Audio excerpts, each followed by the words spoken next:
Once you've downloaded the MSI installer from TechNet, go ahead and run the installer. And what it'll do is it'll install to your program files Skype monitoring tools. There's the application over there.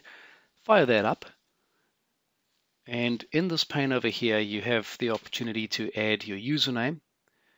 This will be an administrator's name that has membership to the CS admins group, because we're ultimately going to be running PowerShell commands using PSRemote.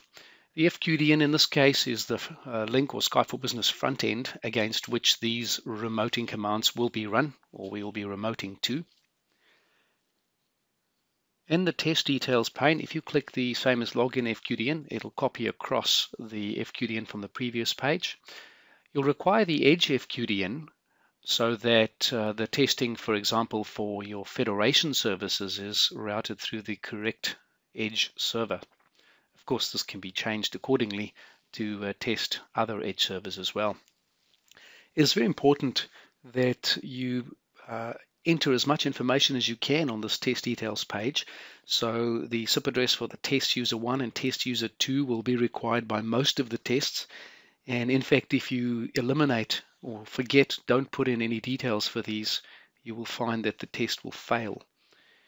So I have two test users over here, Link 001 and Link 002, masked out, grayed out their SIP domain.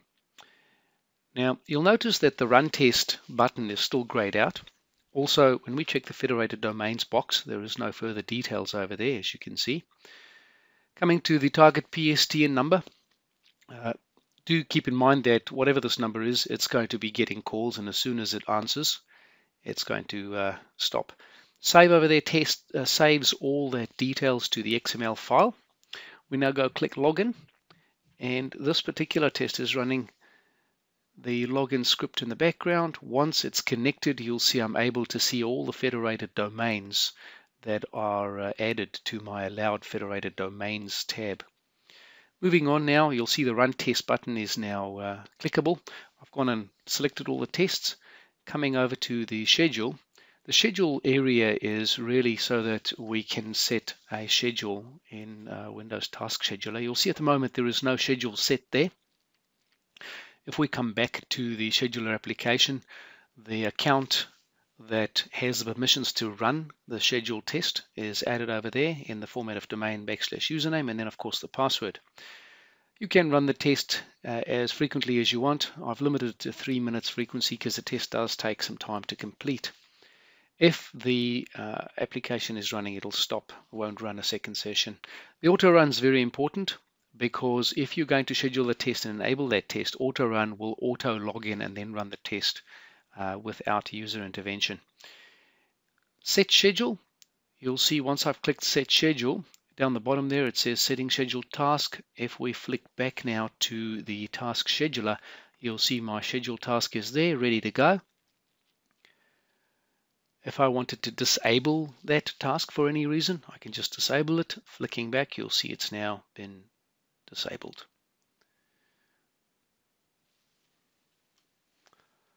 Setting schedule task not only sets the schedule, but it also enables again. So as you can see there, it's just been re-enabled. Very good. We're now ready to run the test. So we click Run Test and just watch the test stepping through each test and sequence.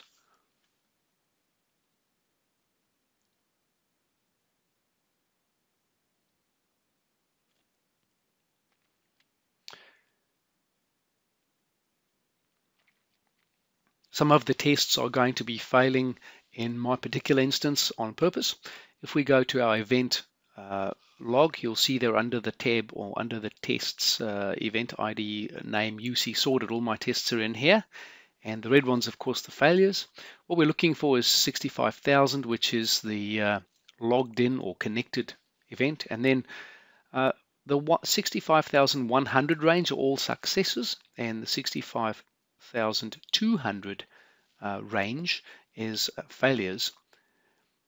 You'll see there over there the dial-in conferencing failed because the user doesn't have a phone number assigned, so no tel URI, and that's a requirement for that particular test.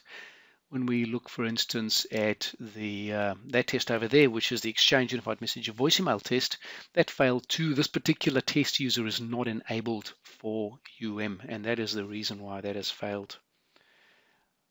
Hence why it says temporarily unavailable.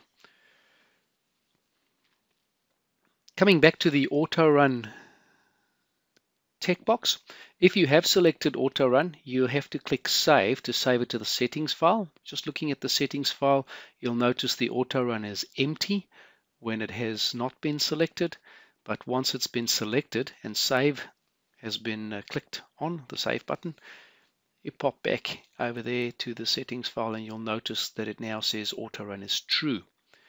So this will mean that the application will actually run in a suppressed mode, and even if you run it manually, it'll still run in a suppressed mode. If you wanted to open the application and run it in a non-suppressed mode, you would have to edit that settings file and remove the true from the auto run.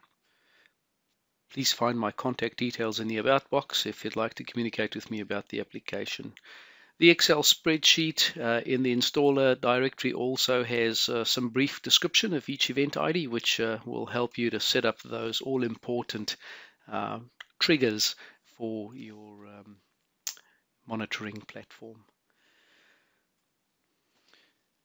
I hope you found this to be informative and useful. Thank you very much for watching.